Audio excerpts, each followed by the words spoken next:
tuonyeshe upendo usio na unafiki. Tupendane, tupendane, ndiyo amri kuu Yesu alotuachia. Tupendane, tupendane, tuonyeshe upendo usio na unafiki. Tupendane, tupendane, ndiyo amri kuu Yesu alotuachia.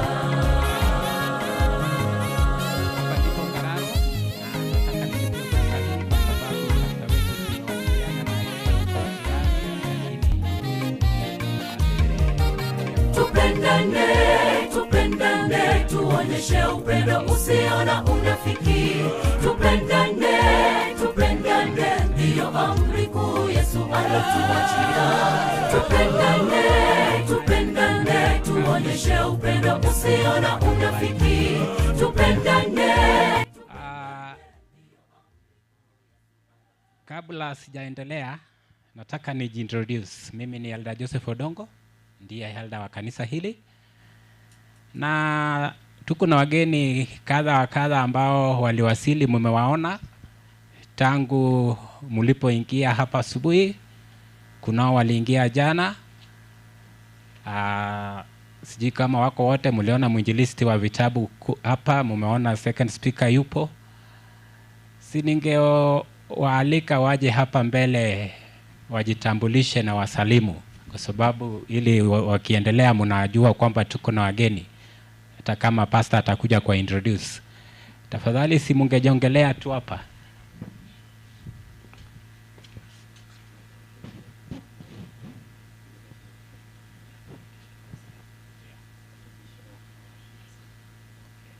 Asante. Yeah, okay, sawa. So wacha wajongelee, anafikiri wajongelee tu, na tutakuwa na mkalimani pia hapa. Jackson, wewe yene. Okay, anasema kwamba sasa wanataka kuongea lugha ya mama. So nataka nipatie wageni waje hapa.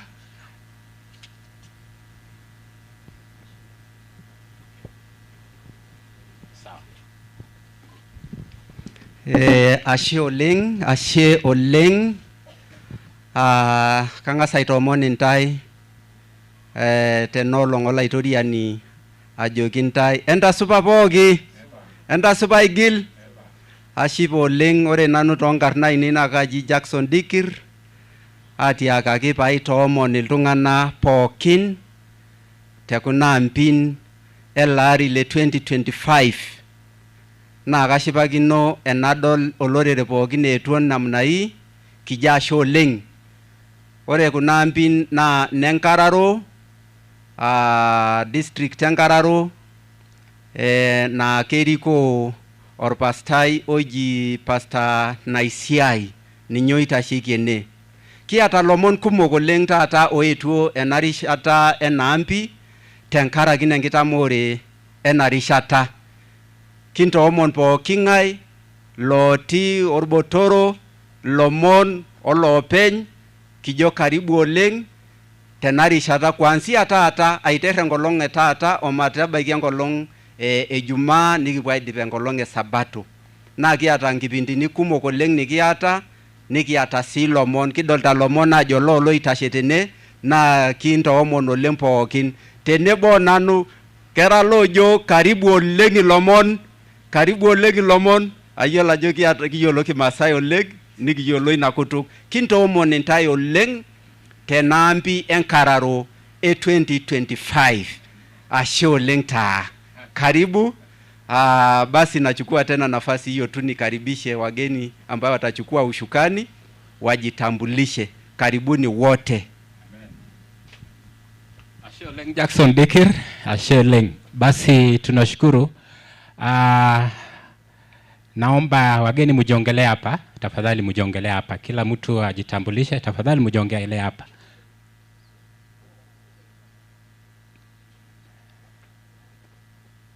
Kila mtu atajitaja na idara ambayo amesimamia. Karibu sana. Na wasalimu mara nyingine katika jina la Yesu. Amjambo? Tuna jambo Yesu yuaja. Amjambo? Yes, tuna jambo kwamba Yesu yuaja. Hiyo ndio msimamo yangu na hiyo ndio salamu napenda, na nafikiri tutajifunza kwa wiki nzima iwapo hatujui. Koshoke Doctor, utaniita tu doctor. Hakuna mtu atanisahau hapa. Koshoke Doctor is my name. Natoka Osindi SDA Church which was organized and camp meetings itaanza next week. Camp center ya Osindi. Mungu awabariki. Nimekuja kama second speaker. Shasema kwamba nitakuwa nafunza stewardship, public campus ministry, ndafanya Bible study na ndafanya chaplaincy. Mungu na neema Mungu itutoshe. Soma vitabu. Soma vitabu. Upate maarifa. Upate maarifa. Soma vitabu. Langu ni Tom Ezekiel Erionga. Toka kanisa la Osindi. Osindi Church, Osindi Main Church. Huyu ni elder wangu. Na tena nimekuja hapa kwa idara ya vitabu, publishing, SOP na personal ministry. SOP ni Spirit of Prophecy. Na mbarikiwe. Bwana yu mwema. Siku zote. Bwana yu mwema. Hebu tuchangamke. Bwana yu mwema. Siku zote. Siku zote. Bwana yu mwema. Mimi nimekuja kwa sababu ya wamama wale wanaojua Mungu. Sijui kama wako abangina ba Yesu moro. Nimekuja kama widows. Kwa majina ni Teresa Oibi. Kanisa ni Roligorian Main Church. Happy Sabbath. Happy day. Happy Sabbath. Happy day. Happy day. Happy Sabbath. Unajua jina ninaitwa Furaha. Sasa unapokuwa unanisalimia uko tu. Happy Sabbath. Happy day. Happy day. Happy Sabbath. Sijaona meno. Happy Sabbath. Happy day. Nashukuru. Kwa majina naitwa Furaha Joshua kutoka kanisa la Central Lolgorian. Nimekuja kwa women ministry. Mbarikiwe. Hallelujah. Tulikuwa naye last year Olosinon. Last year part 1 ama last year? Last year part 1. 2023 tulikuwa naye Olosinon. Anaitwa Furaha. Mtasahau jina? Mnafurahi lakini anaitwa Furaha. Asante sana. Asante sana, asante sana. Basi wamejitambulisha rasmi, na nataka pia tulikuwa na timu kubwa ambao waliingia jana, inaitwa The Inuka Chorale Family, waimbaji wetu wa makambi haya. Si pia wako na viongozi watajitambulisha, tafadhali.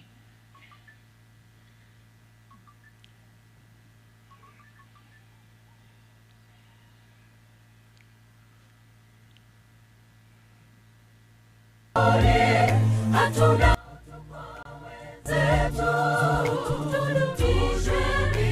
upendo wa Mungu. Haya. Wana na binti katika Kristo na wasalimu kwa jina la Bwana. Hamjambo? Hebu nione kwa ishara ya mikono wale ambao wamekombolewa na damu ya Yesu Kristo. Hamjambo? Tunashukuru kwa sababu ya mwaliko mkuu ambao mliweza kutualika hapa kama kikundi cha Wanainuka Family Chorale. Nimesimama hapa kama mmoja wao wa viongozi, lakini natumai wengine wataungana nasi siku inavyoendelea. Kwa majina naitwa Pastor Jonathan Nyasani, natoka huko South Kenya Conference, lakini naimba na kikundi cha Wanainuka Family Chorale. Mungu na awabariki sana na kuwasaidia. Karibuni kwenye makambi ya mwaka 2025. Asante sana. Asante sana Pastor. Basi hujasimamisha kikundi chako pia waonekane kwa mtandao. Wajongelee tu pia. Wajongelee tu pia.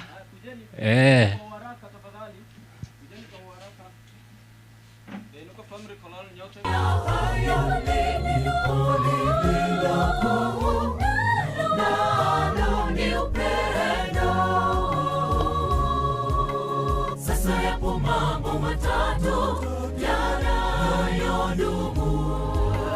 imani, tumaini na upendo.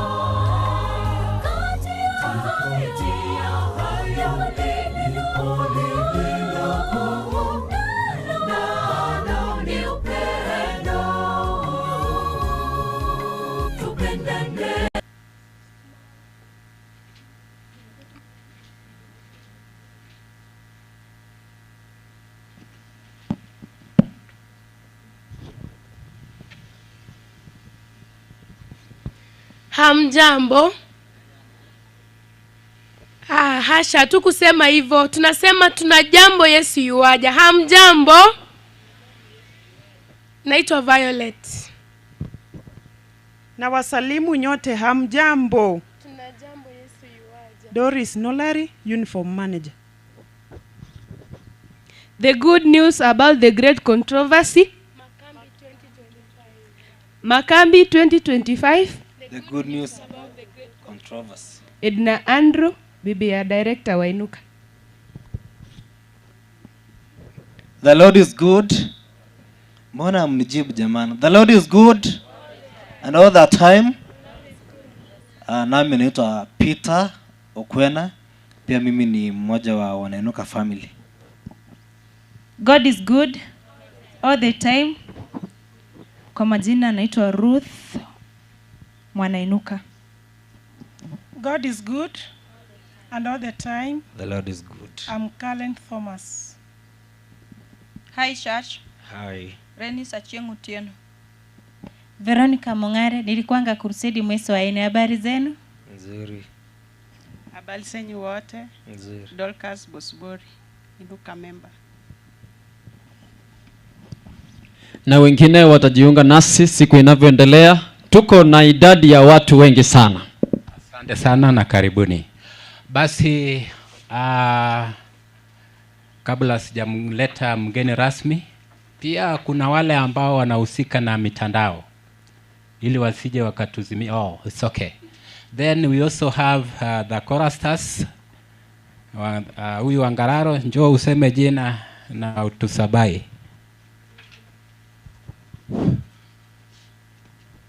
Nyasaye ber seche duto. Seche duto Nyasaye ber. Majina kamili Oyo Okelo Dan.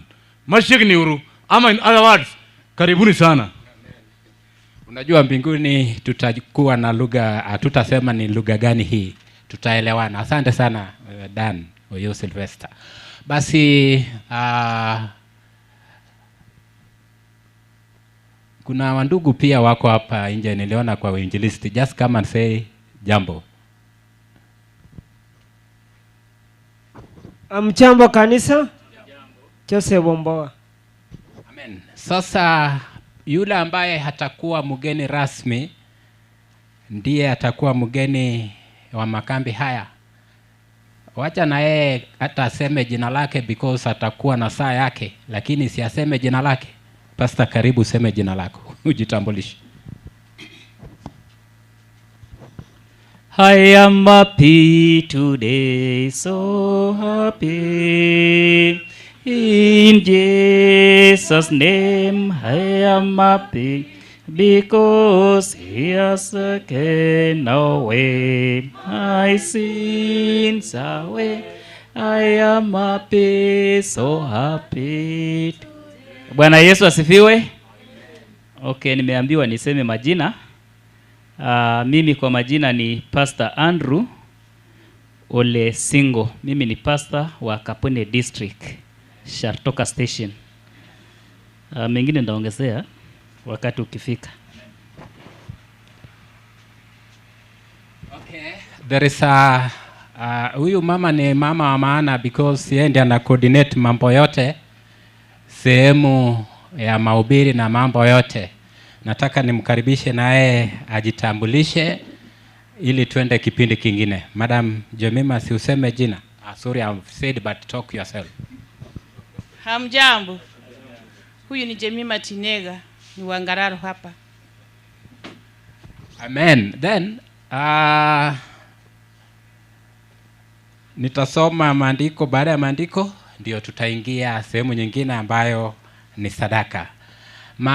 Maandiko katika makambi haya ya mwaka hii, neno kuu ni kutoka kitabu cha Mathayo 24 fungu lake la 14. Na yule aliongea Kimasai, si angejongelea na yeye asome Kimasai. Nisome kwa Kiingereza tafadhali. Mathayo 24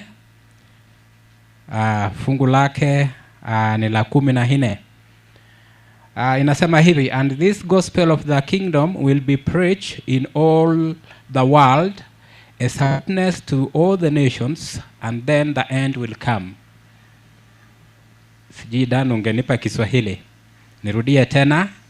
And this gospel of the kingdom will be preached in all the world as a witness to all the nations, and then the end will come. Wacha nisome kwa Kiswahili. Inasema hivi, tena habari njema ya ufalme itahubiriwa katika ulimwengu wote kuwa ushuhuda kwa mataifa yote, hapo ndipo ule mwisho utakapokuja.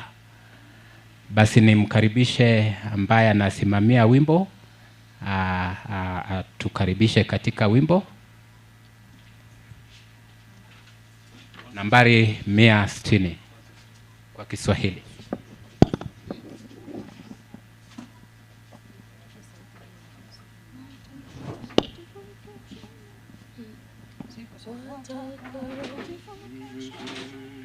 Tusimame.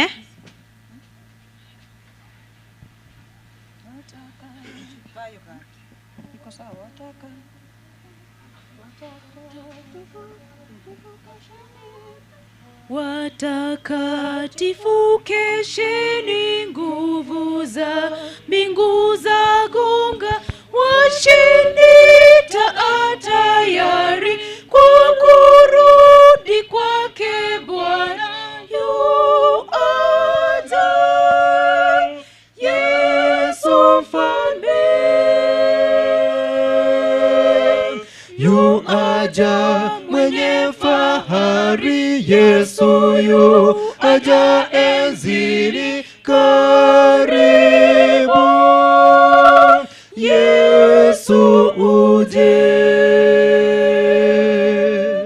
Piga mbiu tangazeni habari ya ukombozi, ya mponya wa upendo na nguvu ya samaha yu aja.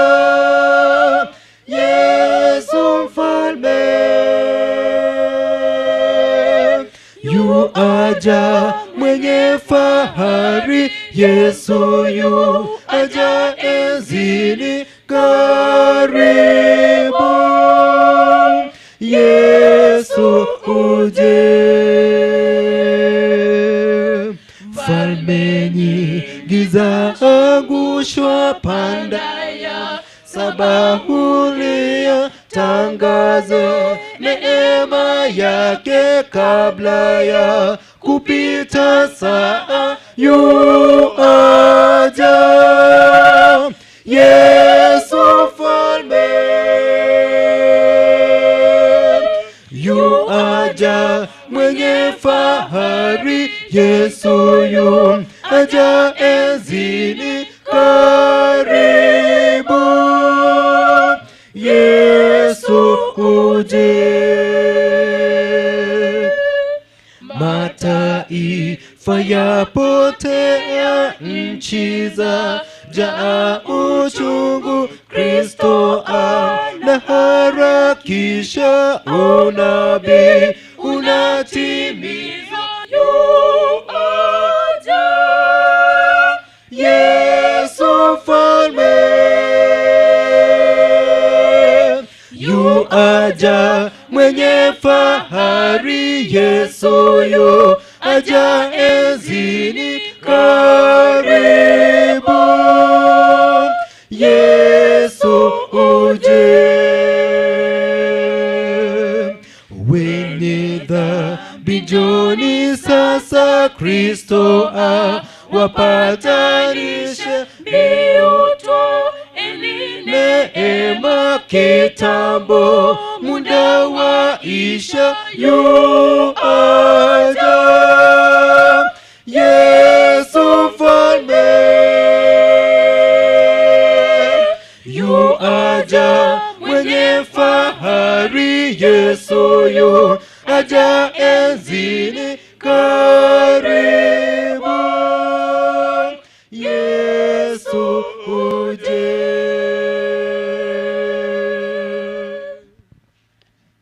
Tuamini na tuombe. Asante Mfalme. Baba, tunashukuru katika kipindi hiki ambacho imewadia, na tunashukuru kwa sababu umekuwa na waja wako ambayo umewaleta katika makambi haya. Tuwaomba uwepo wapo upate kuwa pamoja nao nasi pia, na utupe roho mpya, undoe roho ya mawe, ili yale ambayo umedhamiria waja wako wapate kuyapokea katika makambi haya. Hebu na mapenzi yako yafanyike, na ni kwa jina la Yesu aliye mwombezi wetu. Amina. Basi kipindi ambacho kitafuata ni kutoa sadaka, na wanapoendelea kutoa sadaka pia tutakaribisha waimbaji wetu wa makambi haya, The Inuka Chorale, watakuja ili watupatie items hata kama inawezekana mbili sadaka inapoendelea. Karibuni.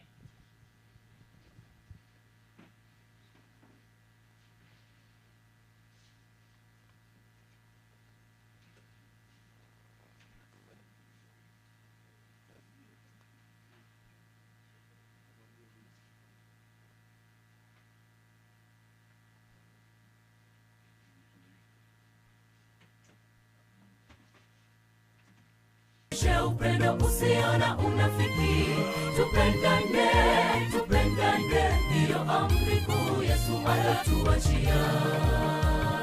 Mtapita tu na hizo kapu hizo vitasa.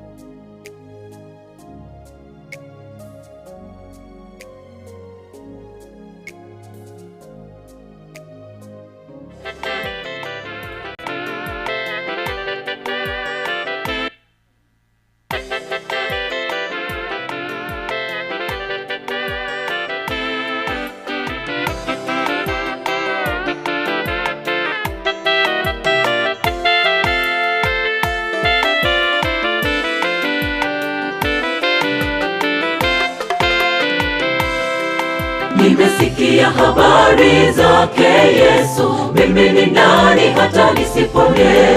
Viziwi, viwete, vipofu wanaona, wafu wanafufuka kwa jina la Yesu. Na mimi nitakwenda, nitafute huwa uzima wangu. Nimesikia habari zake Yesu, mimi ni nani hata nisipone? Viziwi, viwete, vipofu wanaona, wafu wanafufuka kwa jina la Yesu. Na mimi nitakwenda, nitafute huwa uzima wangu. Nitapenya kati yao, sitojali lolote. Wokovu ni muhimu kuliko sheria zao. Ninajua hali yangu, nimesumbuka vipi, kamwe sitatulia. Hata niguse pindo la vazi lake, najua nitapona. Nitapenya kati yao, sitojali lolote. Wokovu ni muhimu kuliko sheria zao. Ninajua hali yangu, nimesumbuka vipi, kamwe sitatulia. Hata niguse pindo la vazi lake, najua nitapona.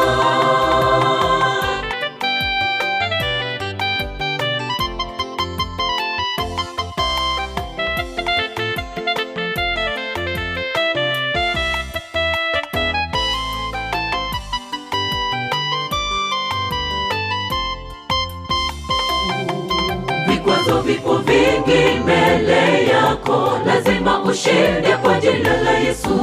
Ukimtazama aliyeianzisha safari ya wokovu, kamwe hutashindwa. Ukiwa naye Bwana wa majeshi, ushindi ni hakika.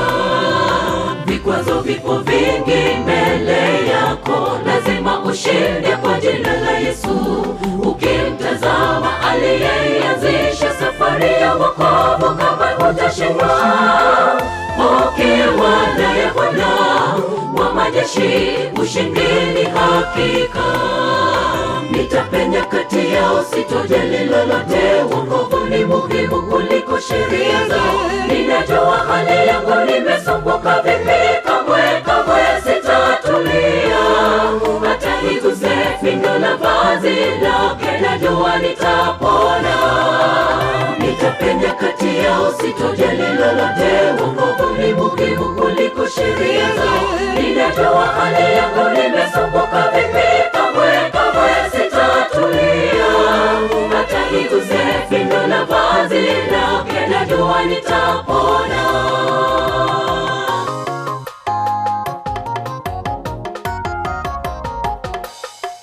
Nitapenya kati yao, sitojali lolote. Wokovu ni muhimu kuliko sheria zao. Ninajua hali yangu, nimesumbuka vipi, kamwe sitatulia.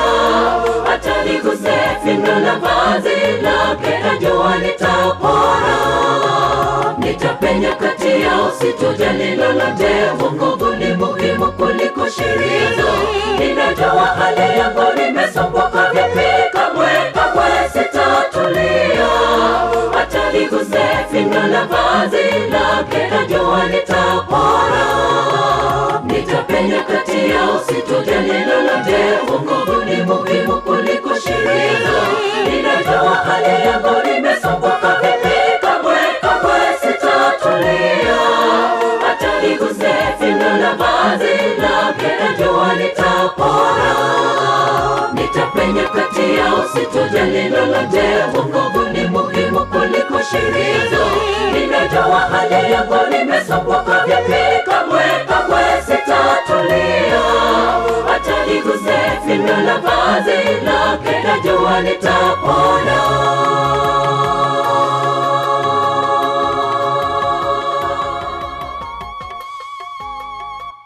Amina, mnaongeza moja tu. Nitapenya kati yao. Asante sana, barikiwe. Ongeza moja.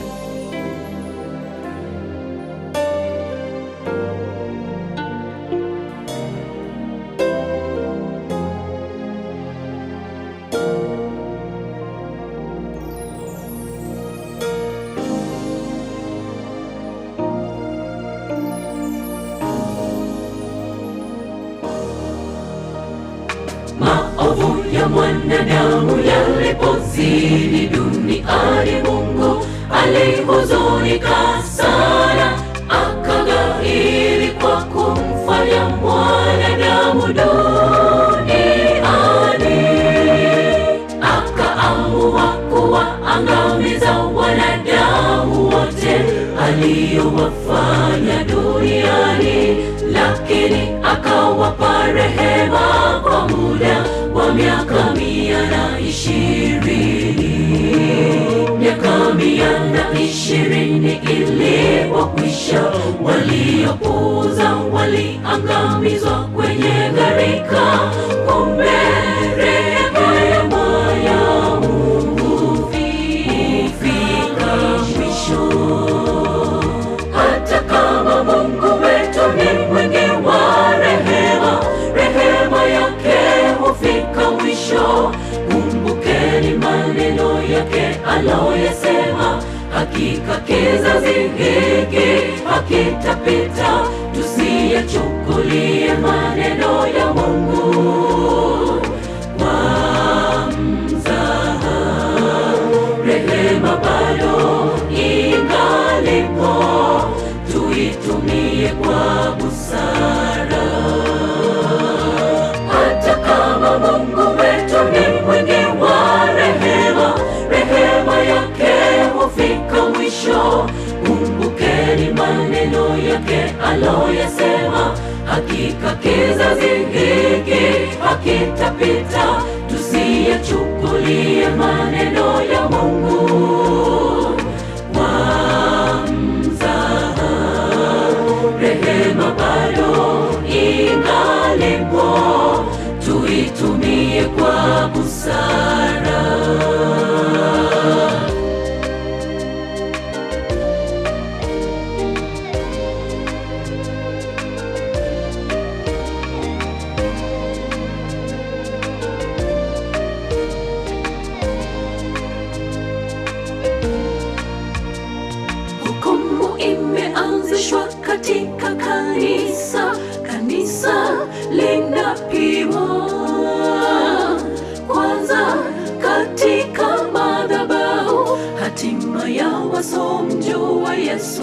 itakuwaje?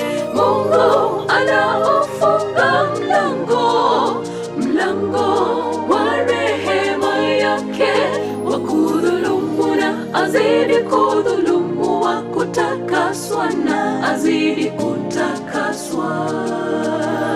Sasa ni wakati wa kufanya matengenezo, maadamu neema bado ipo, tuchuchumilie wokovu wetu kwa kutesa nafsi zetu, kukesha na kuomba ili tufikie toba na upatanisho katika Kristo Yesu.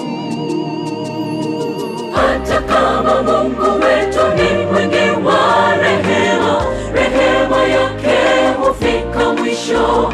Kumbukeni maneno yake aloyasema, hakika kizazi hiki hakitapita. Tusiyachukulie maneno ya Mungu kwa mzaha. Rehema bado ingalipo, tuitumie kwa busara. Hata kama Mungu wetu ni mwingi wa rehema, rehema yake hufika mwisho.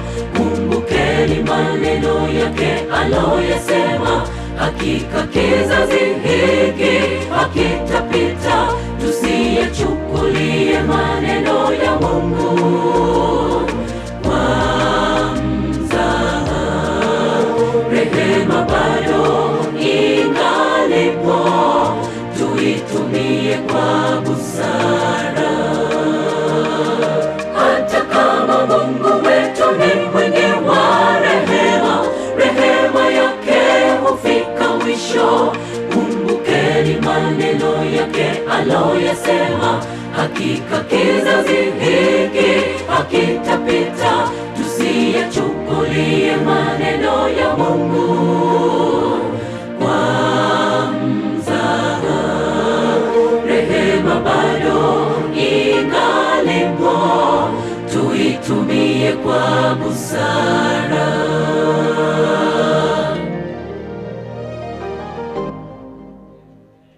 Amen. Munasemaje? Amen. Amen. Rehema bado hiko, tuitumie kwa busara. Na wakati hiki ambacho ni cha mwisho, kisasi hiki hakitapita. Mbarikiwe sana wanainuka Korel. Basi ili nimkaribishe rasmi mnenaji wa siku, naomba tuombe kwa pamoja ndipo nipate kumkaribisha mnenaji kwa siku. Asante Mfalme Jehova, tunashukuru kwa sababu umekuwa nasi tulipoanza vipindi vya siku ya leo. Imewadia saa kipekee ambayo mnenaji anakuja mbele ya waja wako. Umpe yale ambayo unadhamiria awape watu wako, na utufungue moyo, utupe moyo wa nyama, na hali yoyote ambayo mwovu anaweza leta yasindofahamu, Jehova upate kuyapitisha, yapate kupita mbali. Tushikia hali anga na hali yote hile hata tufike tamati ya vipindi hivi. Hebu na mapenzi yako afanyike, na ni kwa jina la Yesu aliye mwombezi wetu. Amen. Wangapi pamoja nami wanamkaribisha mnenaji wa siku? Hebu nione kwa mkono. Karibu sana Pastor.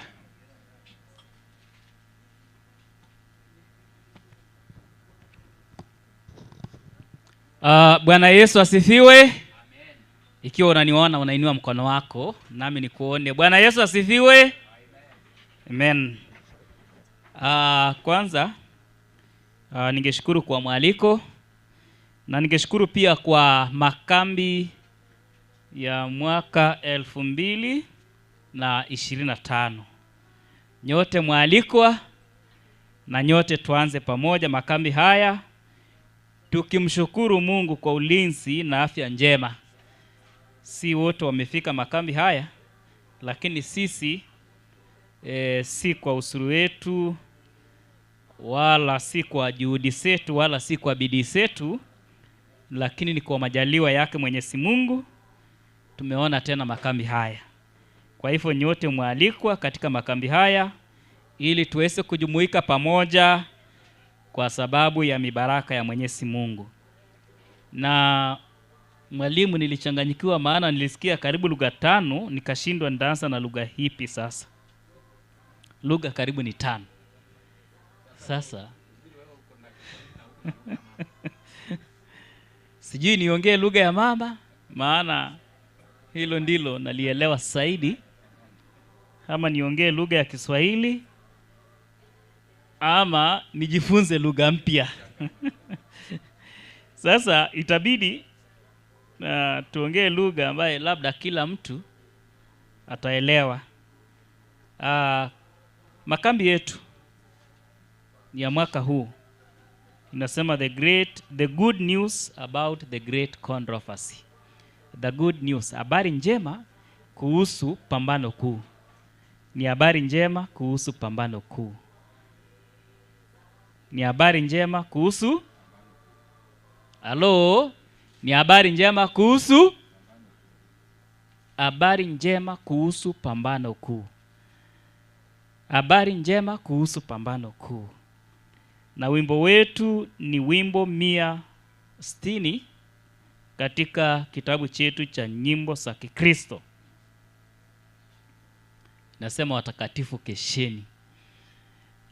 Katika maisha ya mwanadamu, kila maisha ya mwanadamu kuishi ni gharama. Unapoishi ni gharama, maana maisha yako ni vita. Ni vita tu, maisha yako ni vita tu. Maisha yako ni vita tu. Kwa hivyo, lakini mahubiri yetu ama ujumbe wetu katika makambi haya ni pambano kuu. Kuhusu nini? Yaani ni habari njema, si pambano kuu. Ni habari njema. Habari njema kuhusu pambano kuu. Najua unapambana, lakini kuna habari njema. Habari njema. Unajua katika kila maisha habari njema ni tumaini. Habari njema ni matumaini. Kwa hivyo katika maisha yako unapopambana kuna matumaini. Kwa hivyo kuna matumaini. Pambana ndiyo. Pigana ndiyo. Lakini kuna matumaini. Hiyo ndio habari njema. Kuna matumaini. Hiyo ndio habari njema. Tunaposoma fungu kuu katika kitabu cha Mathayo 24 mstari wa 14. Biblia inasema aje msomaji?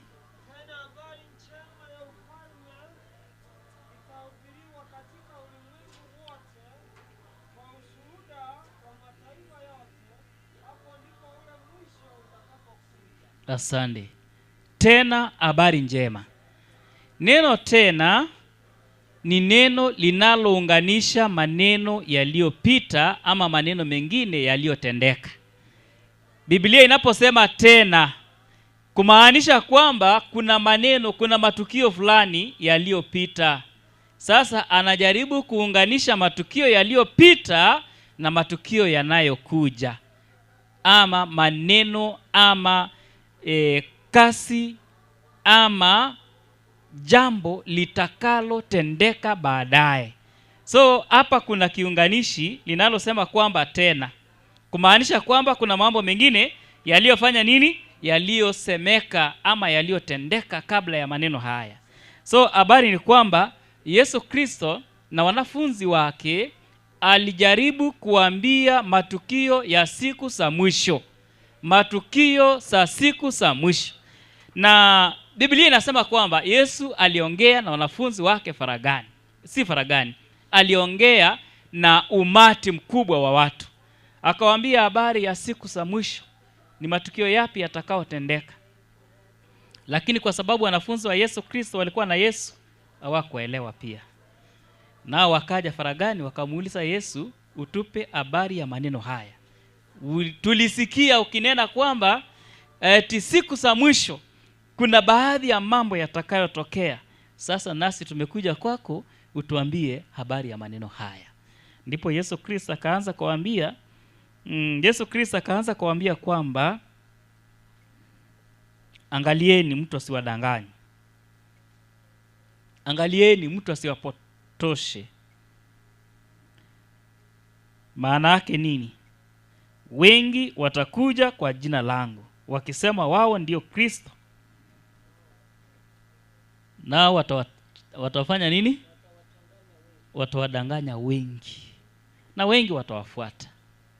Biblia inasema kwamba habari njema ni kwamba siku za mwisho makristo wengi watatokea. Wengi watasema kwamba mimi ni Kristo, mimi ndiye yule. Wengine watafanya maajabu, na wengine watafanya mambo hata yamkini kuwapotosha walioamini. Maana ni siku za nini? Za mwisho. Sasa mbona Yesu Kristo akaleta maneno haya? Alileta maneno haya maana imani ni vita. Imani ya mwanadamu ni vita. Yaani usipofanya vita ya kushinda katika imani yako, basi wale watakao kuja wakiwa na mafundisho potovu watakupotesha, maana hujafanya vita ya kushinda. Kwa hivyo imani yako ni vita. Na usipofanya imani yako, yani usipopambana katika imani yako, basi imani yako, mafundisho yatakayokuja yasio, yani mafundisho, usipokuwa na msingi wa imani, basi utashindwa katika vita hiyo. Utashindwa katika vita hiyo. Biblia inasema kwamba wengi watakuja, watakuwa na mafundisho, na haya mafundisho kila Mkristo atakayepatikana bila kujenga msingi wake katika imani atashindwa katika hiyo vita. Na akishindwa, imani yake imefanya nini? Imesama. Imani yake imesama. Ndipo Yesu Kristo akasema kwamba wengi watakuja. Wengi watafanya nini? Watakuja. Na wengi watapotea. Unajua Biblia imesema wasiwasi. Na wengi watafanya nini? Watapotea. Maana hawakuwa wamejenga msingi wa imani yao. Na hiyo vita ikija ya imani. Na unajua tunafanya vita kila mara, kila siku, kila wakati. Wahubiri ni wengi. Wengine ni wahubiri wa ukweli, wengine ni wahubiri wa uongo. Na wote wanahubiri. Bali wote wako wapi? Uwanjani kuhubiri habari njema. Lakini si wote wanaohubiri habari njema, maana wengine wanahubiri habari ya kupotosha.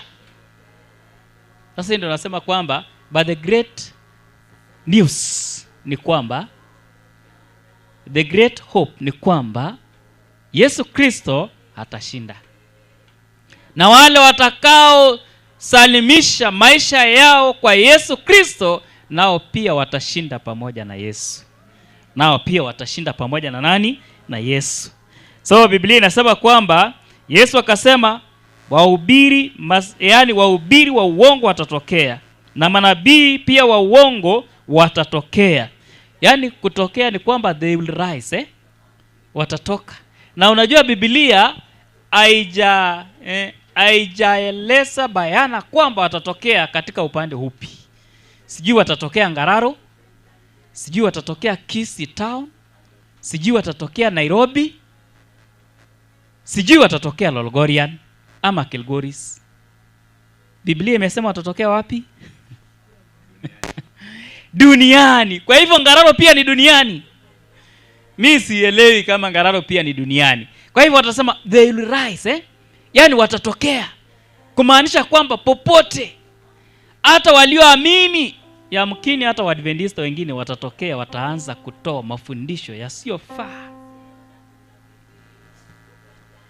I am happy today, so happy. In Jesus' name I am happy because now my sins away. I am happy, so happy. Unajua watatokea mahali popote. Watatokea mahali popote. Na watakuwa wanafundisha mafundisho potofu. Na wengine watatoa unabii wa uongo. Na wanapotoa unabii wa uongo na mafundisho potofu, sasa yule asiyekuwa amejenga imani yake ndani ya Yesu Kristo, haya mafundisho yakija, hawatasimama. Hawatashinda hiyo vita. Biblia inasema kwamba watatokea watafundisha na watafanya maajabu. Biblia inasema katika kitabu cha, hebu soma 12, 24, 11. Njoo huku sasa. Tafadhali tumia kipasa sauti ama yaifanyi. Inafanya. Sawa.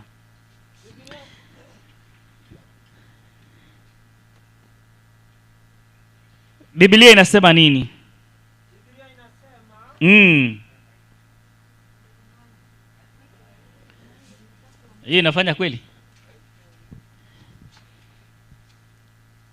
Najua hizi mics za teknolojia teknolojia, so si kila mtu ataoperate. Imefanya? Biblia inasema, Biblia inasema na manabii wengi wa uongo watatokea, na manabii wengi wa uongo watatokea, na kutanganya wengi, na kudanganya wengi. Na kwa sababu ya kuongezeka maasi, na kwa sababu ya kuongezeka kwa maasi kila mahali, upendo wa wengi utapoa. Upendo wa wengi utapoa. Lakini mwenye kuvumilia, sasa kuna tumaini. Sasa kuna nini? Tumaini. Unajua Biblia inasema kwamba eti kwa kuongezeka kwa maasi kila mahali, lawlessness, maasi kila mahali.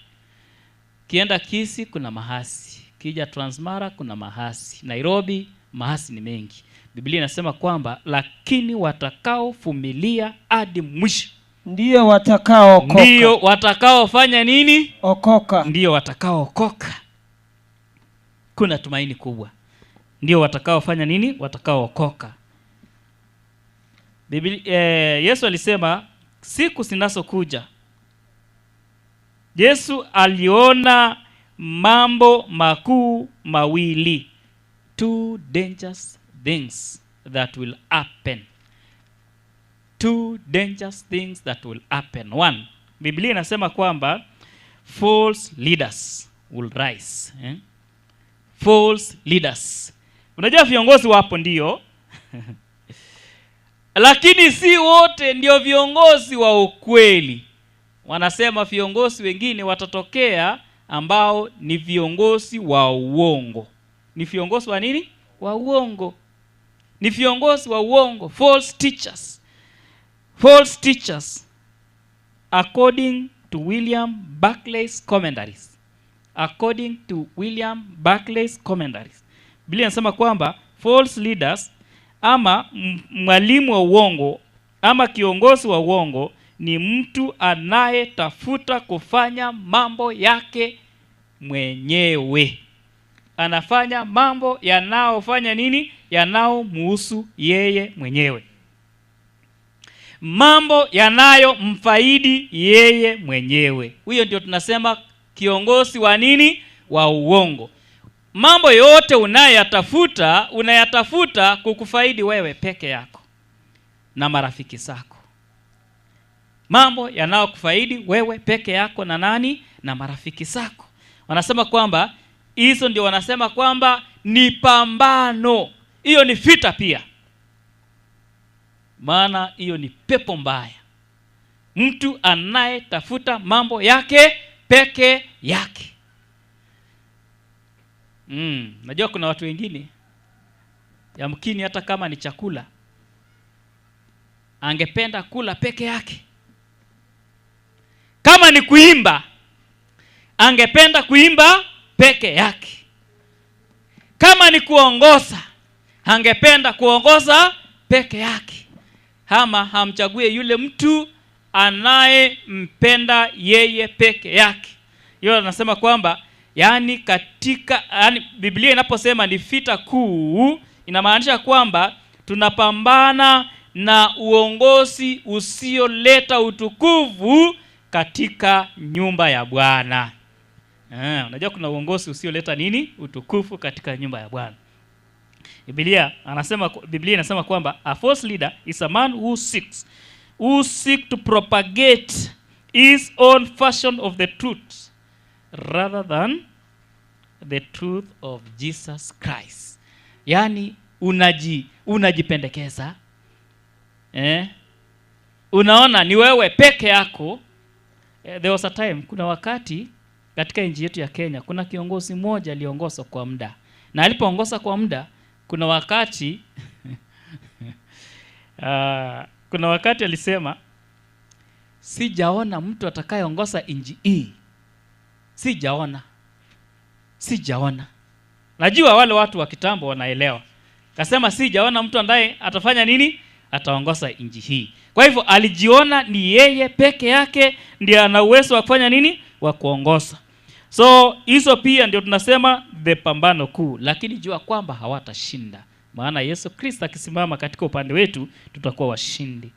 Jambo la pili, the danger of discouragement. Biblia inasema kwamba eti kwa kuongezeka kwa maasi upendo wa wengi utafanya nini, utapoa. Kwa nini?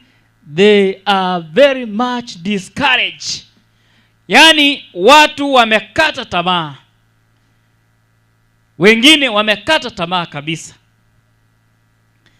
They are discouraged, na upendo wa wengi utafanya nini, utapoa. Lakini Isaya 59 mstari wa kwanza, Biblia inasema nini ndugu msomaji? Biblia inasema, Isaya 59 mstari wa kwanza, Biblia inasema, hata ikiwa na mahasi upendo wa wengi umepoa. But Biblia inasema, tazama mkono wa Bwana haukupunguka. Tazama mkono wa Bwana haukupunguka, hata asiweze kuokoa wale. Habari njema inasema kwamba mkono wa Bwana haujapungua, haujapunguka haukupunguka, hata usiweze kuokoa, wala sikio lake sio sito. Anasema Mungu bado ana uwezo wa kuokoa. Hata kama upendo wa wengi umepoa, mkono wa Bwana una uwezo wa kufanya nini? Kuokoa. Mkono wa Bwana una uwezo wa kufanya nini? Wa kuokoa. Wala sikio lake halijasibwa. Anaweza kusikia kilio chako, anaweza kusikia ombi lako. Hilo ndilo tumaini, na tumaini letu ni kwamba tutashinda vita, maana mkono wa Bwana haujapunguka, maana sikio lake halijasibwa. Kwa hivyo tuna ushindi kwake Yesu Kristo. Hata upendo wengi ukipoa, bado Yesu Kristo ana uwezo wa kukuokoa. Yani discouragement, yani kuna watu ambao wamepoa kabisa. Wakristo wetu si wale Wakristo wa zamani. Wakristo wetu wa sasa ni Wakristo wa leo. Unajua kitambo, laiti kama wangelisema kambi itakuwa Kilgoris, watu wote wangeama.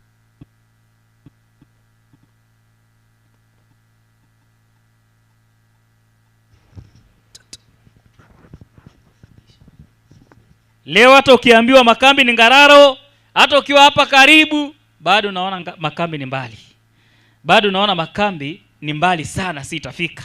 Kwa hivyo upendo wa wengi utapoa kwa kuongezeka kwa maasi. Na maasi ndio tunasema ni the great controversy. Ni pambano. Maasi ni pambano. Tunapambana na waasi. Lakini waasi wasije wakafanya kwamba wakakufanya ukate tumaini. Maasi yanapoongezeka, vita inapoongezeka, usije ukakata tumaini eti kwa sababu maasi yameongezeka. Biblia inasema mkono wa Bwana haujapunguka. Mkono wa Bwana una uwezo wa kukuokoa. Kuna baadhi ya mambo yanayotuzuia These things hinders our faith. These things hinders our faith. Kuna mambo yanayotia dosari imani yetu. Mambo kama haya: hitaji la kiuchumi. Najua kila mahali, kila mtu analia juu ya uchumi. Ukisikiza redio, ukisikiza watu, maongezi ya watu, kila mtu analalamika. Anasema kwamba hali ya uchumi ni mbaya na maisha yamekuwa magumu. Kwa hivyo wengine wameacha imani yao kwa sababu ya hali ya uchumi. na uchumi unawangaisha watu wengi. Hali ya uchumi imewatia wengi wasiwasi. Hali ya uchumi umewakosesha wengi imani. Biblia inasema kwamba wengi, imani ya wengi umepoa. Mambo kama ya siasa, siasa ya chuki, siasa ya chuki. Siasa ya chuki iko kila mahali. Yamkini hata kanisani kuna siasa ya chuki. Kuna siasa ya, wengine wanasema this time round. Kuna siasa ya kikabila. This time round si Mkisii ndiye ataongoza kanisa. This time round si Mjaluo ndiye ataongoza kanisa. This time round si Maasai ndiye ataongoza kanisa. Yaani wameleta mpaka siasa za nini? Za kikabila. Siasa ya chuki. The great controversy. Lakini hamtashinda. Amen. Wale wanaopigania wanasema kwamba lazima this time round Wajaluo waongoze, hamtashinda. Wale wanaosema kwamba Wajaluo waliongoza mwaka jana na mwaka huu ni ya Wakisii, hamtashinda. Wale wanaosema nchi yetu ni ya Maasai, sasa Maasai lazima waongoze, hamtashinda. Amen. Hamtafanya nini? Ni wale tu watakaoongoza kulingana na utaratibu wa Yesu Kristo, kwamba watakaoongoza ni Wakristo. Watakaoongoza ni nini? Si Mjaluo, si Mkisii, si Maasai. Lakini ni nani? Ni Mkristo. Biblia inasema kwamba hizo ndizo baadhi ya mambo yanayotia dosari imani yetu. Haya ndio mambo ambayo tunapambana nayo. Haya ndio mambo ambayo tunapambana nayo katika maisha. Na kila mahali mambo kama haya yapo. Kuna mambo ya siasa ya chuki. Kuna mambo ya dini, tofauti za kidini tunapambana nazo. Na mambo mengine mengi yanafanya Mkristo kuwa muoga, and then you feel unsecured, leading to miserable life. Na wengine hata wamewacha imani. Wengine, unajua kuna mwingine kwa sababu Mkisii ametawala, ameongoza sana kanisa, ameamua kuacha kanisa maana hataki uongozi wa Mkisii. I am happy today, so in Jesus' name I am happy because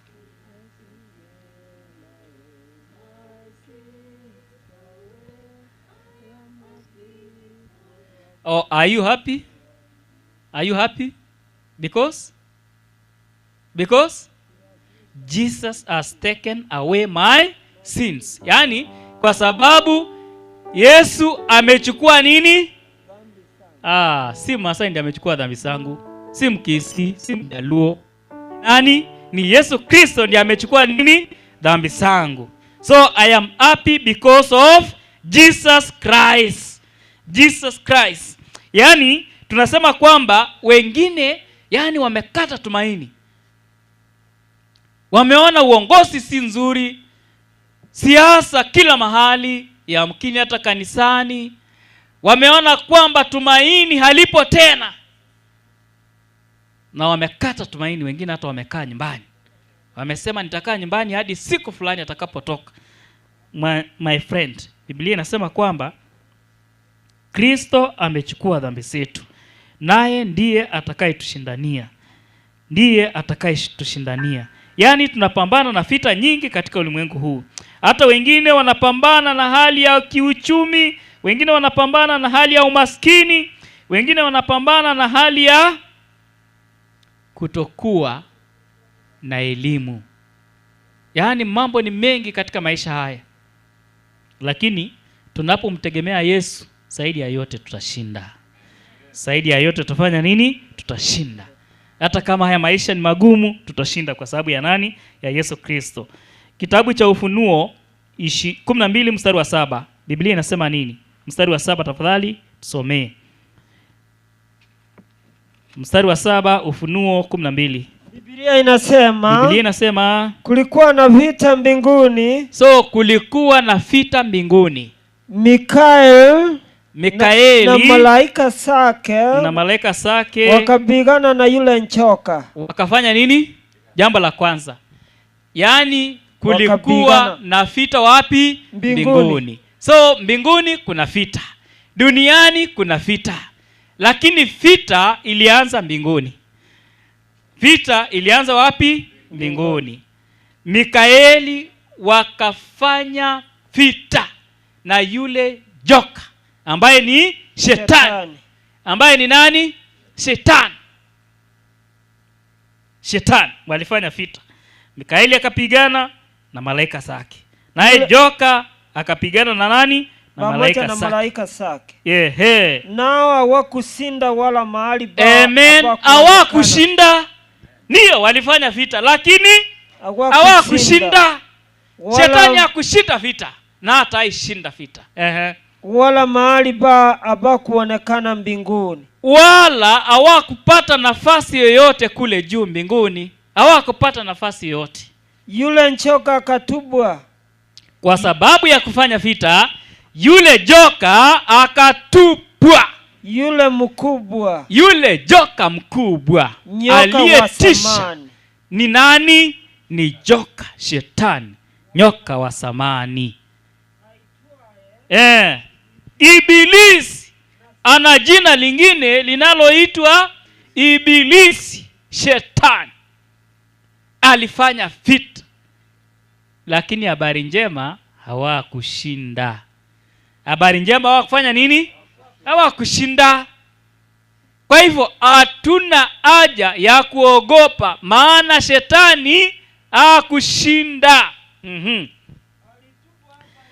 Alisema alitupwa hapa duniani. Sasa hiyo ni new fashion. Na hata malaika zake wakafanya nini? Wote wakatupwa, wakabadilishiwa makao. Yule shetani joka akabadilishiwa nini? Makao, akatupwa hapa duniani. Endelea msomaji. Nikasikia sauti kutoka mbinguni kuu ikisema, sasa kumekuwa wokovu. Yaani baada ya kushindwa sasa kuna wokovu. Amen. Yaani walifanya vita wakashindwa, na waliposhindwa wakatupwa duniani. Mbingu wakasherekea, wakasema sasa kuna wokovu. There is peace now. Kuna nini? Wokovu sasa. Na hata nguvu pia ipo. Na yani kwa ufalme wa Mungu wetu kuna usalama kule juu mbinguni. Usalama wa nini? Wa kutosha. Na mamlaka ya Kristo wake. Ndio, sasa Yesu anatawala, maana na mamlaka yake. Kwa maana ametupwa mshtaki wa ndugu zetu.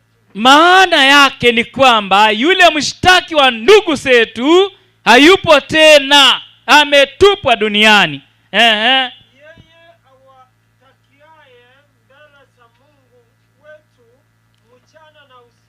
Astika anaishtaki astikae anafanya nini? Anafanya nini? Ametupwa chini. Amefanya nini? Ni nani huyu mshtaki wetu? Accuser. Wanasema kwamba accuser ana uwezo sasa, ana nguvu. Yule mshtaki ana mahali pa kushtaki, yaani mahali pa kushtaki haipo tena, ametupwa.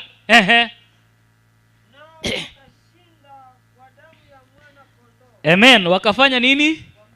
Malaika mbinguni wakafurahi, maana wameshinda kwa damu ya. Sasa tunashinda kwa nini? Hakuna mtu atakayeshinda vita peke yake. Hakuna mtu atakayeshinda vita peke yake. Ukifanya vita peke yako au utashinda, lakini ukifanya vita na Yesu Kristo atakushindia kwa damu yake uliyomwagika msalabani, utashinda.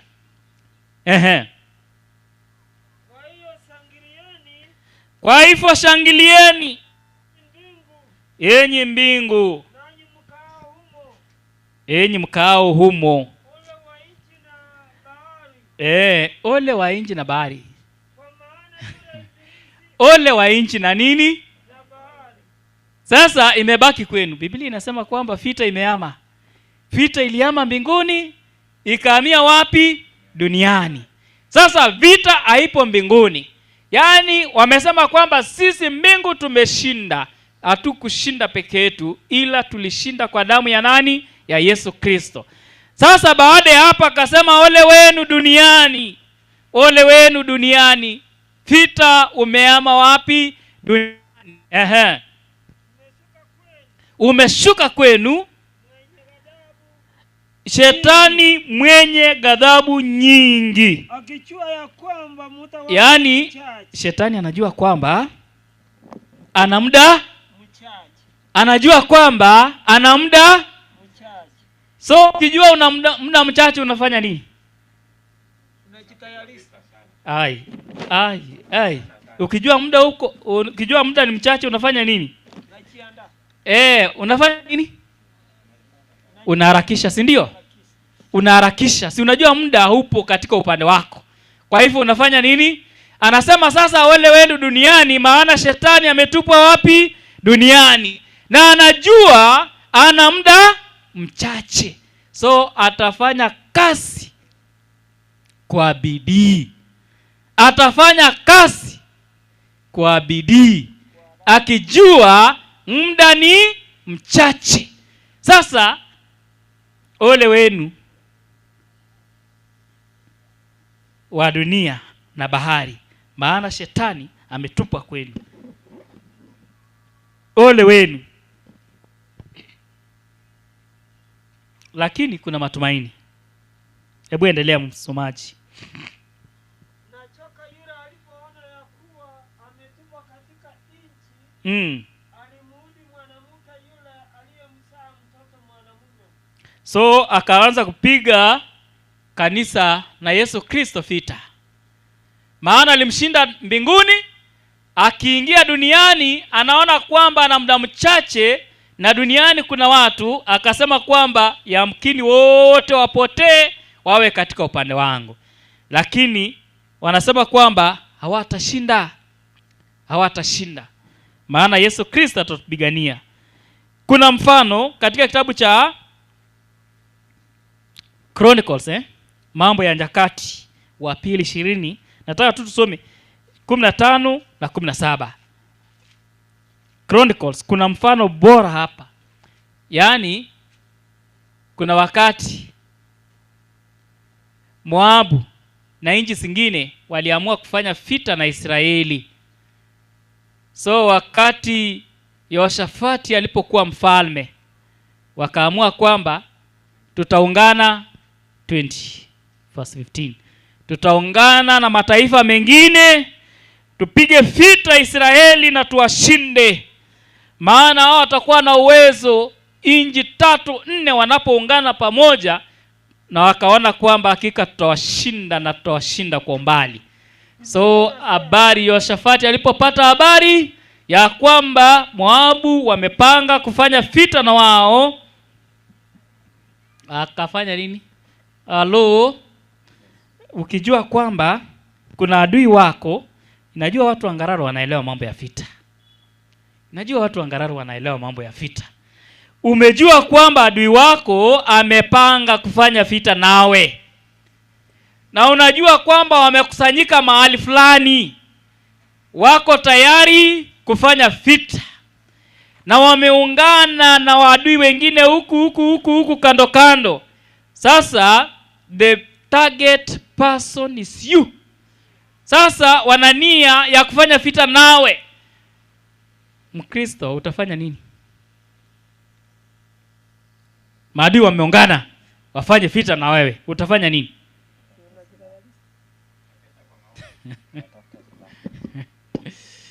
Mwingine atasema nitaitana, nitafute watu, nitafute silaha ili nijitetee, maana maadui wamepanga kufanya vita nami. Lakini Yehoshafati alipopata habari, hebu sikiza Yehoshafati alifanya nini?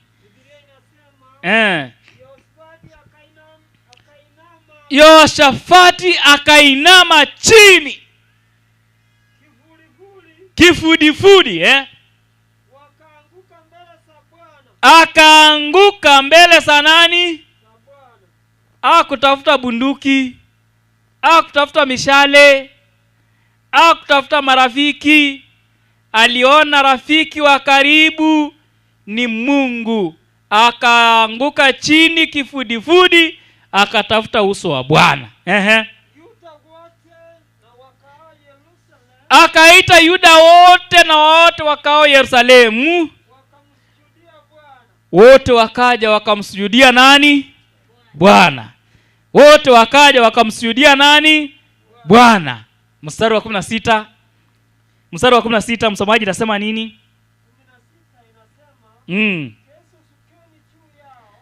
Akasema sasa walipomsujudu mwana, akasema kesho. Sukeni juu yao. Kesho. Sukeni juu yao. Kesho. Shukeni juu yao. Tasameni. Tasameni. Wanakwea kwa kupandia. Wanakwea, wanakwea. Sisi nasi mtawapata penye mwisho wa bonde. Shukeni mkwee, mtawapata chini ya bonde. Mbele ya changwa la Yelueli. Hamtahitaji kupigana vita. Bas, Biblia inasema hamtahitaji kufanya nini? Hamtahitaji kupigana vita. Hamtahitaji kupigana vita. Jipangeni. Anasema nini kazi yenu ni kufanya nini? Jipangeni. Fanya nini? Jipangeni. Simameni. Mkauone wokovu wa Bwana. Ili mkauone wokovu wa nani? Wa Bwana. Mkauone wokovu wa Bwana. Najua watu hawajui wokovu wa Bwana. Mkaone wokovu wa Bwana ulio pamoja naye. Anasema kazi yenu si kufanya vita. Vita si yenu. Kazi yenu ni kufanya nini? Simama. Jipange. Mtaona wokovu wa Bwana jinsi atakavyowashindia vita. Jinsi atakavyofanya nini? Atakavyoshindia vita. Ulisoma 10 na ngapi? 16 mpaka 18. Inasema kwamba unaposoma hapo kuna mahali inasema kwamba simameni, jipangeni, mkaone wokovu wa Bwana. Amuhitaji kufanya vita. Kupigana vita. Amuhitaji kupigana vita. Vita si yenu. Kuna yule atakayesimama kwa niaba yenu akafanya vita. Jipangeni. Kazi yenu ni kujipanga. Simameni. Kazi yenu ni kusimama mbele ya Bwana. Mkauone wokovu wa Bwana. Na uone. Kazi yako ni kufanya nini? Leta macho. Anasema kwamba leta macho. Ona jinsi Mungu atakavyofanya vita na atashinda. Maana kuna siku Mungu ameshindwa na hataishindwa. Ila tu kwamba msiogope. Ila tu msifanye nini? Msiogope.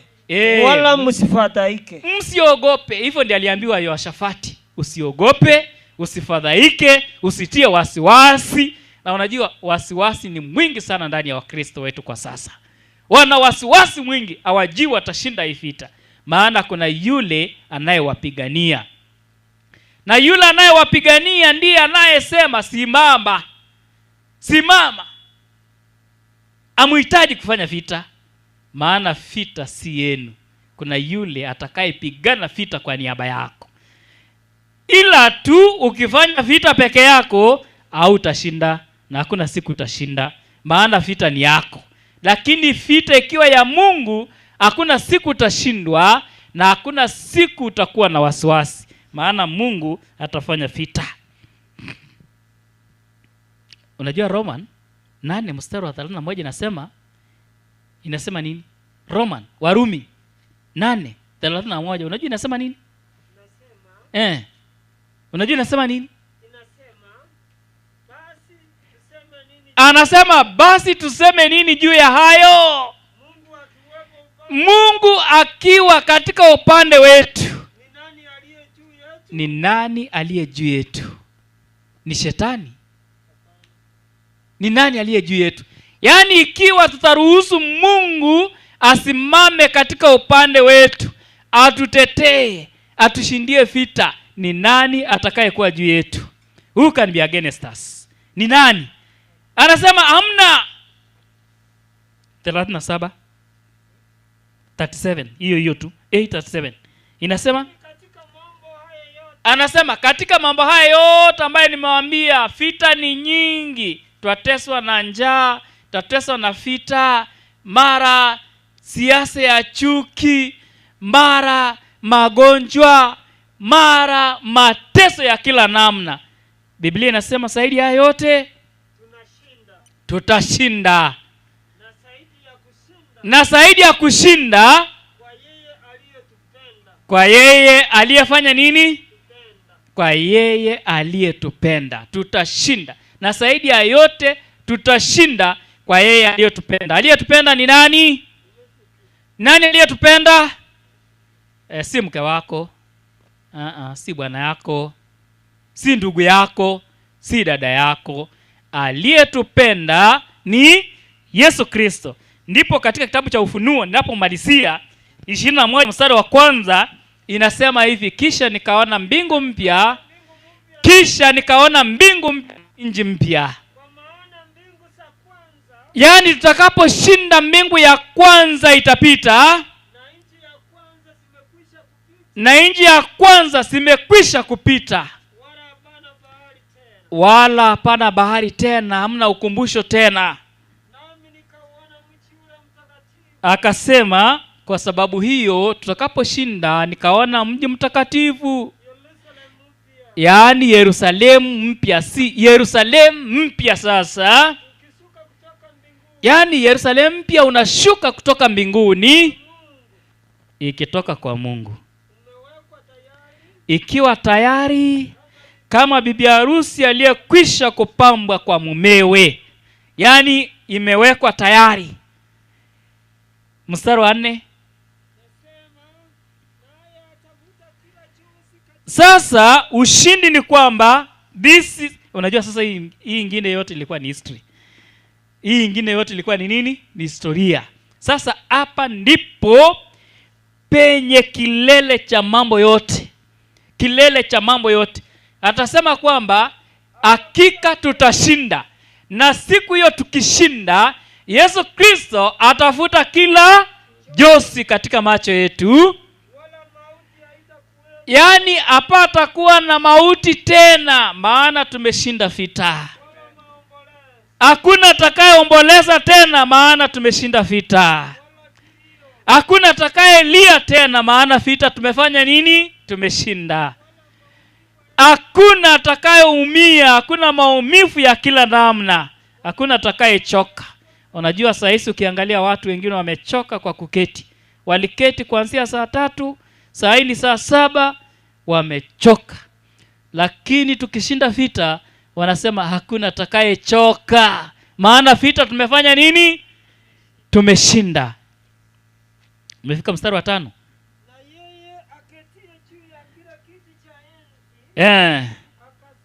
Akasema, tazama na yafanya mambo yote kwa nini? Yaani vita umeisha sasa, mambo yote yatakuwa mapya. Akaniambia, andika maneno haya. Maneno haya ni amini na kweli. Yaani these are true things, Hii ni amini na amini ni nini? Najua hii lugha sasa nyingine na watu. Amini ni nini? Yeah. It is belief, si ndio? Unajua watu wengine hawajaelewa hiyo. Amini na kweli. Yes, these are real things, Unajua watu wengine they doubt, These are real things, Biblia inasema these are real things. It will happen. Itafanyika. Anasema mimi ni alfa na unajua alfa ni lugha ya Kigiriki. Alfa ni lugha ya Kigiriki. Inamaanisha specifically ni A.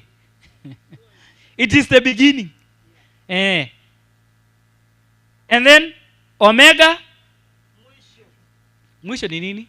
Ni letter ya set. Yaani it is the end of everything. Yaani anasema nimeanza na vita tumefanya na tutamaliza. Nao anajaribu kueleza mambo ya mwisho kabisa, kwamba hapa atakuwa na vita, hapa atakuwa na kilio, hakuna atakayeomboleza, maana all other things has come to an end. Yani amefika nini? Mwisho. Yani hiyo ndio tunasema kwamba hii sasa ndio habari njema kuhusu pambano kuu. Hiyo ndio habari njema, kwamba Yesu Kristo atayamaliza mambo yote. Na unajua Yesu atamaliza tu wewe nawe ukiwa ndani ya nani? Ya Yesu.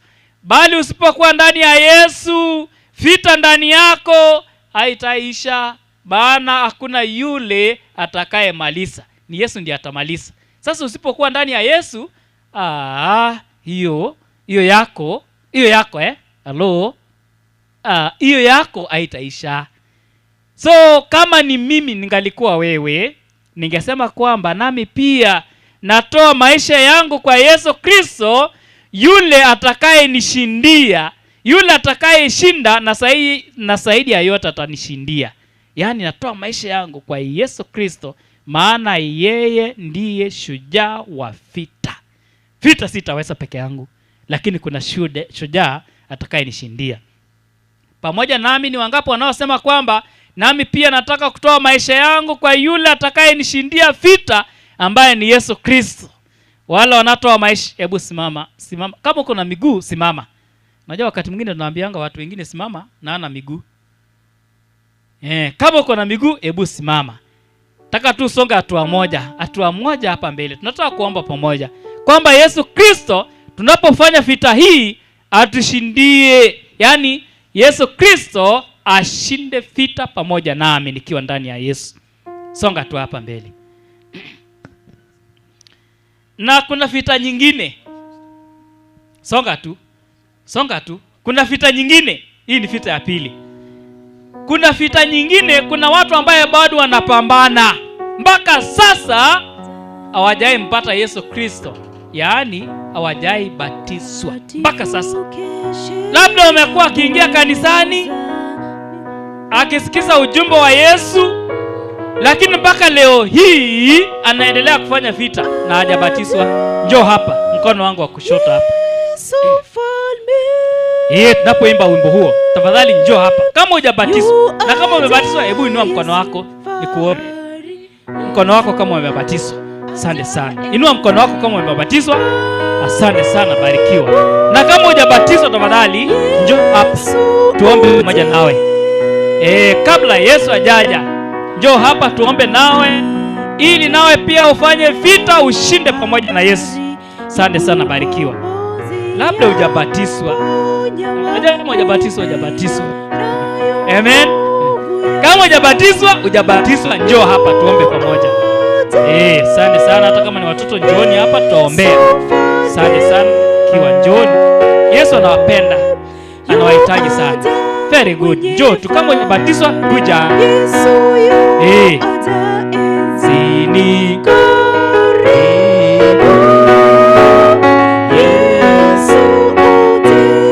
Yesu aingie ndani ya moyo. Njoo tu hapa. Asante sana, barikiwa. Kuja tu. Kama unajua hujabatizwa, njoo hapa mbele. Yaani Mungu anakujua, anakuelewa zaidi, na anajua hujabatizwa. Njoo tu hapa mbele. Asante sana, very good watoto. Unajua pia hiyo ni vita. Kama hujabatizwa ni vita. Wengine wamepigana hii vita, amekuwa kanisa for the last 10 years, 5 years, 2 years, 1 year, 5 months na hajabatizwa. Njoo hapa. Tufanye vita. Yesu akupiganie ushinde hii vita. Kuna mtu anabatizwa hapo mbele katikati yenu. Unajua hiyo pia ni vita. Na unajua huyo mtu anapiga vita, mwingine anasiendi. Kama hujabatizwa, njoo hapa. Tunataka kuomba pamoja. Very good.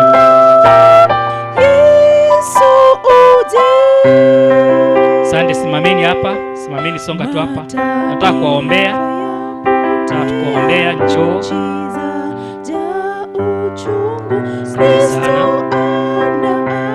Asante sana. Songa tu hapa. Kama hujabatizwa, tu hapa. Kama hujabatizwa, kuja hapa. Kama hujabatizwa kuja. Tena unajua kuna mwingine amebatizwa. Kama hujabatizwa njoo hapa.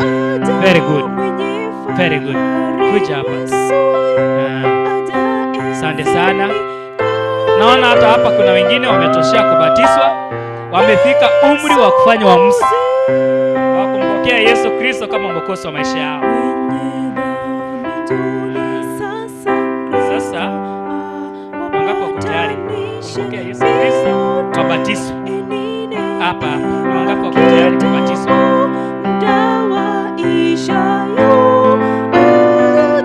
Wampokea Yesu Kristo kama mwokozi wa maisha yao.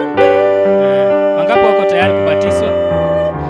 Wangapi wako tayari kufundishwa? Wangapi wako tayari kufundishwa? Wangapi wako tayari kufundishwa mafundisho ya ubatizo? Na wangapi wako tayari wafundishwe mafundisho ya ubatizo? Very good. Sasa ninyi majina yenu yatanakiliwa, tuendelee kuwafundisha. Unajua Kristo anawapenda. Nanyi pia mnataka kumpokea Yesu kama mwokozi wa maisha yenu. Asante sana. Ningependa kuita yule wapi yule pastor wa Inuka. Tafadhali ulikuwa na pastor. Tafadhali njoo hapa pastor. Na kuomba waweke mikononi mwa Mungu. And then Elder Edward njoo hapa pia kuombea umati. Nami nifunge kwa kuomba maombi ya mwisho. Tunaomba. Mtakatifu Yesu Kristo, tunasema ni asante. Neema yako ni nyingi na tutosha, tumeweza kupokea ujumbe kutoka kwako. Tumejua kwamba mfalme Mungu wetu, wakati mwingine tunapitia changamoto za maisha, lakini zaidi ya yote utatushindania. Asante kwa sababu unatupenda. Asante kwa sababu kuna kusudi katika maisha yetu.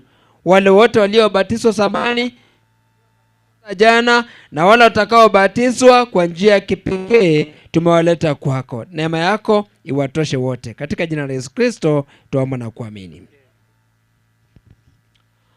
Ewe Mungu mzuri ambaye hatuna baba mwingine tutakayemsujudia isipokuwa wewe.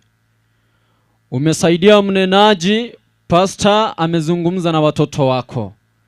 Na wengine wamejitolea kwamba lazima wapigane vita waweze kushinda kupitia ubatizo. Na wengine wamejitoa, wamesema kwamba waingie katika mafunzo yatakayowasaidia wanapoendelea kuwekwa katika misingi ya Kristo. Mungu, tunaomba kila mmoja aliyefanya huo uchaguzi uweze kumfika karibu na kunongonezana naye kwa sauti ya upole. Atakaponena na wewe, Mungu uweze kumsikia. Maana tuko katika dunia tunapigana na vita tofauti tofauti. Ikiwa mmoja ataaga siku ya leo, aweze kutoka katika ulimwengu, jina lake liweze kunakiriwa katika kile kitabu cha uzima. Ongoza na umati mzima, na ni katika jina lako Yesu Kristo tumeomba hata kuamini. Amen. Mungu Baba, Mungu Mwana, Roho Mtakatifu, tumekuja kwako mfalme. Asante maana utatupigania vita na tutashinda, maana ulishinda kule msalabani. Mungu, watoto wako wanapopigania vita hii, wape uwezo na nguvu za kushinda. Na hawa pia wanaopigania vita ya kumpokea Yesu Kristo kama mwokozi wa maisha yao kwa njia ya ubatizo, wabatize kwa njia ya Roho Mtakatifu, ili mfalme watakapoitikia wito watadhihirisha ndani ya maji kwamba wamekupokea wewe kama mwokozi wa maisha yao. Wanaosikia sauti hii wakiwa mbali na wanaosikia sauti hii wakiwa karibu, Mungu waguse mioyo yao, kaa karibu na wao ili mfalme waje karibu nawe. Na hilo ndilo ombi letu kupitia kwa jina kuu la mwanako Yesu Kristo tumeomba kwa kuamini. Amen.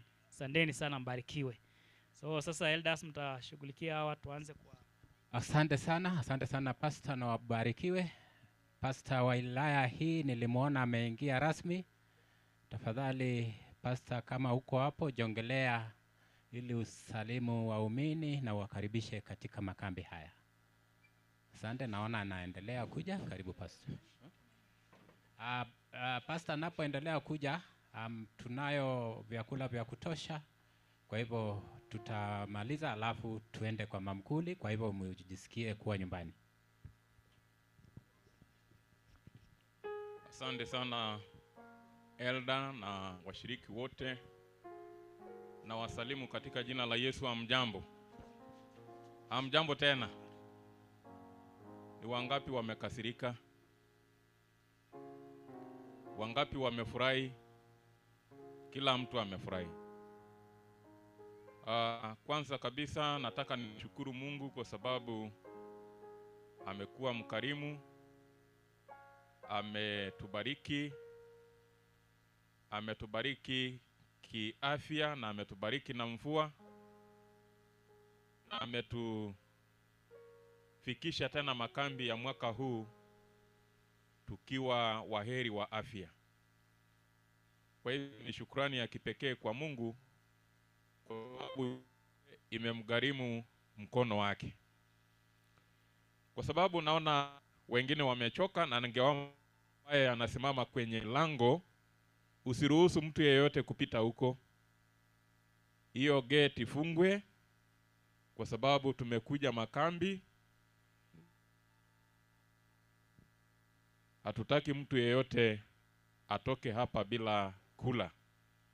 Wacha nichukue nafasi hii kwanza niwaite wale wanakwaya wetu ambao ni kwaya geni wasimame mahali walipo. Kwaya ambayo imealikwa, simameni. Simameni wote. Ni hao watatu tu? O, wengine waka hapa nyuma. Kanisa la Ngararo mnasemaje? Karibuni sana. Kiongozi wenu, hebu tupungie mkono.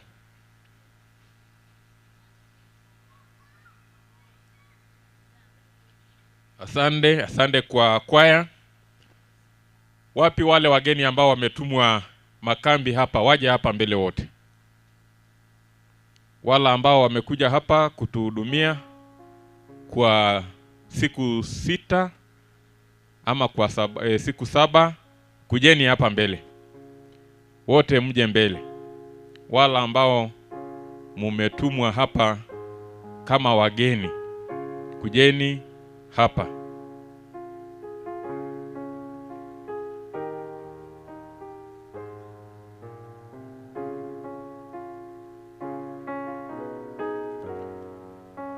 Wanapokuja, wacha kwanza ni washukuru hawa ambao hawakuwa na habari ya kuja hapa hadi ilipofika Ijumaa jioni.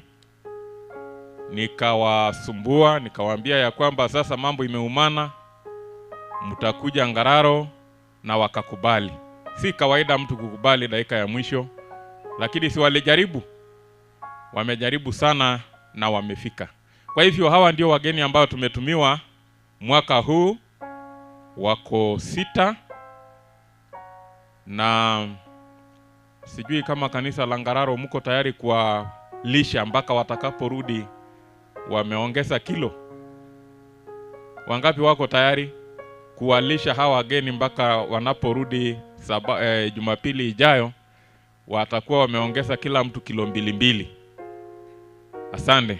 Kwa hivyo bila kupoteza wakati, nitaanza niwakaribishe kwa njia ya kipekee. Nitaanza na mama huyu, atatusalimu, aseme jina lake na mahali ametoka. Happy Sabbath. Happy day. Kwa majina naitwa Furaha Joshua kutoka Lolgorian Central Women Ministry. Mungu ni mwema na siku sote. Jina ni Naomi Soti kutoka Isokoni, upande wa watoto. Bwana yu mwema. Kwa majina ni Teresa Webi, Lolgorian Main Widow. Bwana Yesu asifiwe. Soma vitabu, publishing, personal ministry, spirit of prophecy. Majina ni Tome Ezekiel Rionga, kutoka kanisa la Usindi Church, Usindi Main Church. District ni Osupuko, station ni Shatuka. Na mbarikiwe. Huyu ni Koshoke Doctor kutoka Romosha District, Shatuka Station. Nimekuja kama msaidizi wa speaker wa makambi. Nitakuwa naongoza stewardship public, campus ministries, Bible study, na mwisho tutajifunza kuhusu chaplaincy. Mungu wa neema awajalie. Amjambo, Pastor Andrew Singo. Mimi nitakuwa nikihubiri na kufundisha mambo ya Bible study na family life. Sio Bible study, leadership. Leadership, uongozi na familia. Asante. Mnawaambiaje? Nataka nione kwa njia ya kipekee jinsi mnapokea wageni. Wanangararo, mnasemaje kwa wageni? Karibu. Asanteni sana, Mungu na wabariki. Nafikiri kwa hao wote ni mmoja tu ndio mgeni kwangu. Wengine ninawajua. Ama kutana na wao. Pokuwa tu huyu wa vitabu ndio mgeni. Hao wengine wote ni watu wazuri, pamoja na huyo watawahudumia. Mungu na wabariki katika jina la Yesu.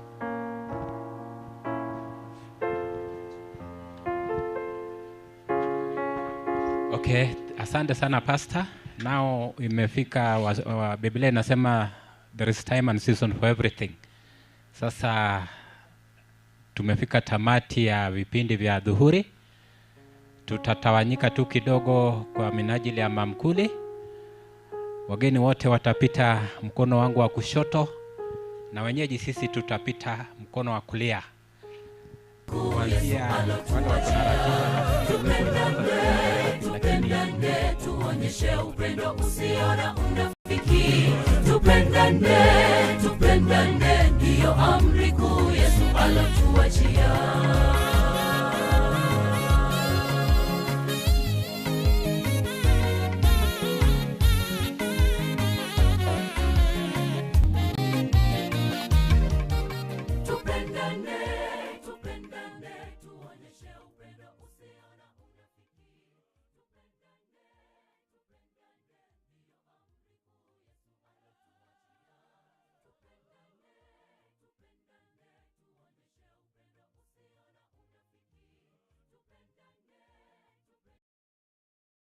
Bwana asifiwe tena. Na waarifa ya kwamba tuko live at Inuka Records. Unaingia huko YouTube, una search Inuka Records, kisha una watch venye tulianza tangu morning up to this time. Pia wiki mzima itakuwa huko, utakuwa na watch. Asanteni.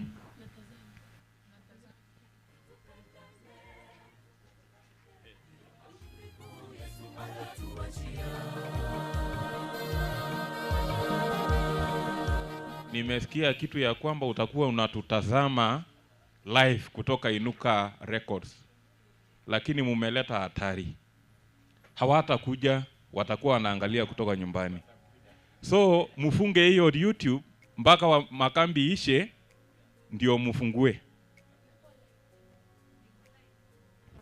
Hawatakuja, watakuwa wanaangalia nyumbani, wanasema si tuko na simu nyumbani. Watakataa kuja. Kwa hivyo mimi ningeomba tu hiyo YouTube isimwe kidogo. Mungu wetu ni upendo, na alituagiza tuwapende hawa wenzetu tulio nao, kwani hatuwezi mpenda yeye tusiyemwona. Hawa wenzetu tuwaondoe chuki mioyoni mwetu. Upendo umetoweka kabisa, watu wanajipenda wenyewe. Chuki imejaa moyoni, hatuna utu kwa wenzetu.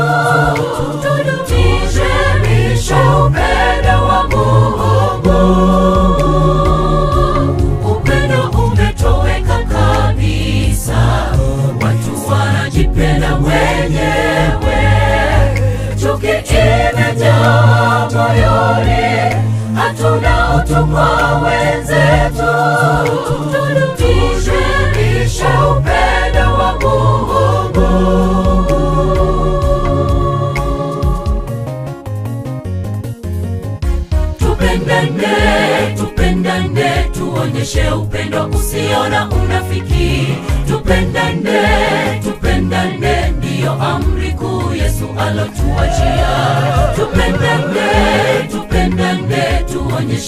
upendo usio na unafiki.